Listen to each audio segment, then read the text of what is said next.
కువైట్లో శుక్రవారం వస్తే ఎక్కడికి వెళ్దాం ఏం చేద్దామని ఆలోచించాం. మాకు ఈ మాలియా అనే ప్రదేశం మన తెలుగు వాళ్ళు ఉంటారని తెలిసిన తర్వాత ఎందుకు వస్తున్నామో ఎందుకు పోతున్నామో కూడా తెలియట్లా. అంకుల్ అయితే సముద్రాన్ని సంతోషంతో ఆహ్లాదిస్తున్నాడు. ఇక్కడ ఒక పడవకు పెయింట్ వేస్తున్నాడు. అది పాతది కాకపోతే దాన్ని అంత ఇది వేస్తున్నాడు అనమాట, క్లీన్ చేసి దాన్ని మేకప్ వేస్తున్నాడు అనమాట. అది దాని కథ. అందుకని మేము ఆయన కష్టాన్ని గుర్తించి వీడియో తీసుకోవడం జరిగిందనమాట.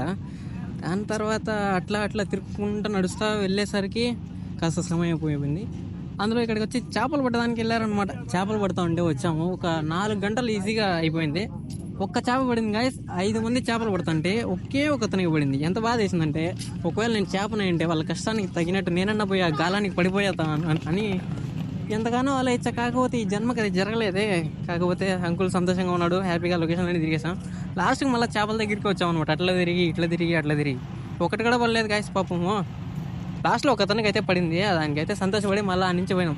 ఎందుకంటే ఒక్కటి కూడా పడకుండా అంతసేపు ఆడే ఉన్నామంటే రిటర్న్ ఇంటికి వెళ్ళాలనిపించట్లా. పెద్ద బాధ వేస్తుంది నాకు. ఇప్పుడు చూడండి, లాస్ట్కి అయితే ఇతనికే పడింది అనమాట. రొయ్యలు పెట్టినాము లాస్ట్కి. కుబూసులు అంటారు గాయస్, అవి కూడా వేసి పట్టినాడు ఒక ఆయన. ఎంత విచిత్రం అంటే కుబూసులకి ఆడరా చేపలు పడతాయి అనుకున్నాం.